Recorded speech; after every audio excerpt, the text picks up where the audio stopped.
Alright guys, this is Dustin at My Freedom Smokes, just giving a little informational video about how to use a 510, Joyetech 510 starter kit. This one just happens to be black with manual batteries. So first of all, let's take a look at kind of what's in the kit. It comes with two batteries. These are the XL versions, or extra long. They'll last you quite a while in between charges. Most people tend to average 3 to 4 hours on one of these if they're heavy users. You also get two atomizers.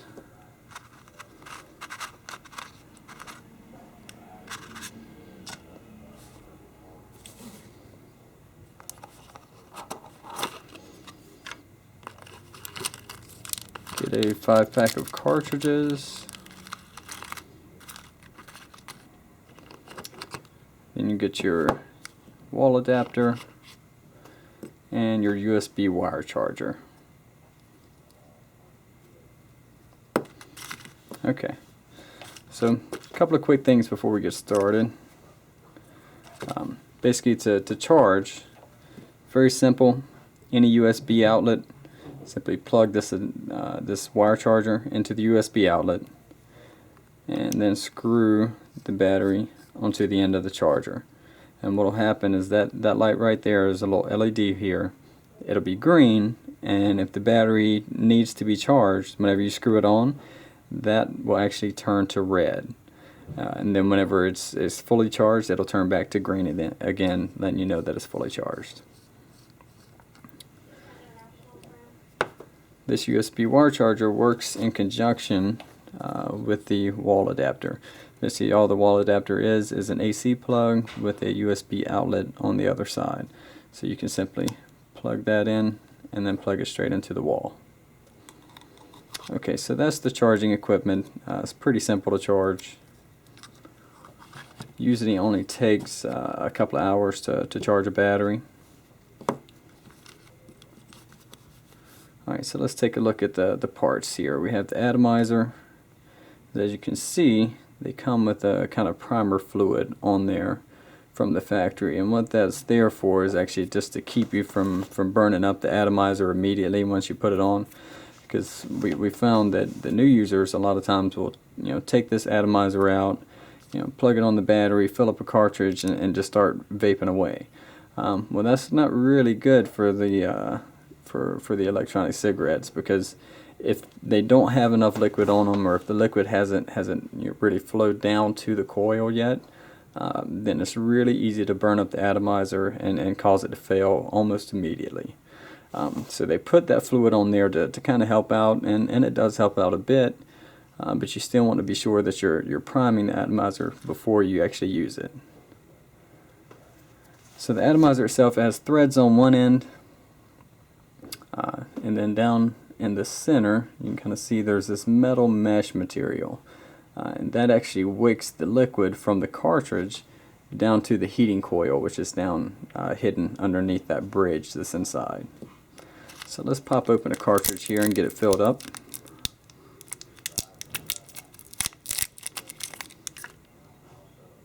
Alright, so the cartridge comes sealed.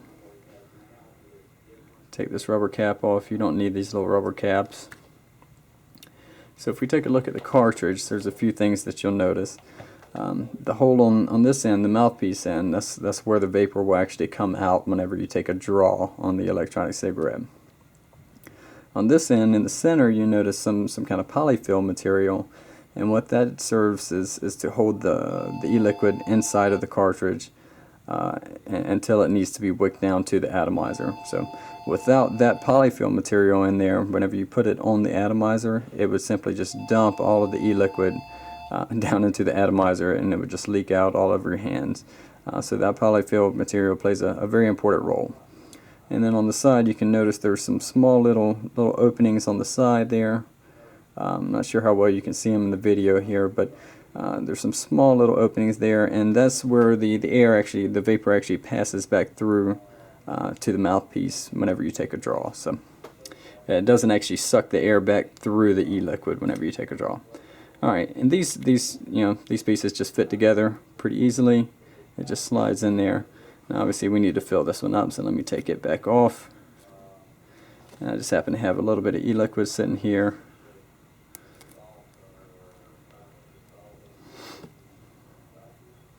So we're going to take this. Now to fill it up, very simple. Just take it and drop it slowly down into the cartridge. And you'll want to give it a few drops and then give it a second to soak those up, and give it a few more. And when it starts to look like it's getting full, just sit back and give it a few seconds to soak up a little bit more. And just keep doing that until it's completely saturated. Oh, see, that looks like it's pretty full there. So we'll stop there and we'll give it a second. It might help to roll it around a little bit. And you see it's starting to soak that up a tiny bit, but it still looks very, very wet there on the top. So it's pretty well saturated. And now it's starting to go down some. So let's try to give it one more drop and see what happens.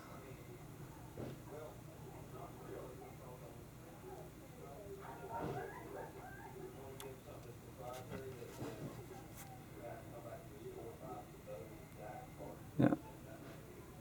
So now it's starting to have a little trouble soaking it up there. So we know we're getting pretty close to being full there. So I think that's good enough for now. Let's go ahead and take this atomizer that we have open. And as you notice, I'm not putting this cartridge in while it's already attached to the atomizer. I'm going to leave this unattached from the battery for right now. And there's a reason for that. So you basically just push the cartridge all the way in,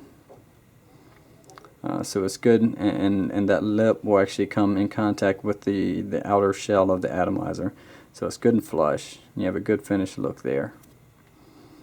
Alright, and then what I'm going to do is I'm just gonna puff and blow on it for a second without it attached to the battery, and that'll actually prime the atomizer so that we know that there's liquid down in the atomizer, the heating element, the heating coil. Alright, so I'm just going to puff and blow on it real quick.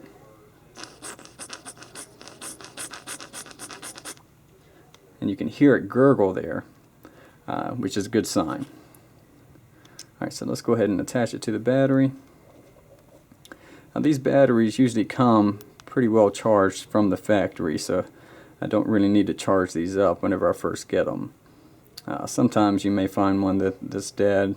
Maybe whenever it got shipped, that button was pressed down and it died while it was shipping or something. But most of the time, they're pretty well charged from the factory. So this is the entire cigarette put together. Now this is, like I said, it's a manual cig. So you have to press that button each time you want to take a draw. The LED on the end will light up. This one's purple. You can see it whenever you press that button. Alright, so let's take a pull and see how it works.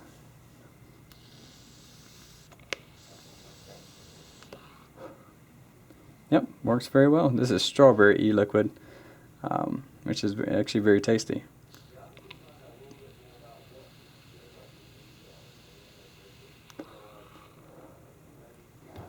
Very, very good. And that's pretty much it. That's how you put it together and get it started. Works the exact same way with the other one. Most people will simply have one battery charging while they're using one, which makes it really easy to just swap back and forth. You just take one off the charger and put the other one on, so that way you always have one ready to go. Alright, thanks guys.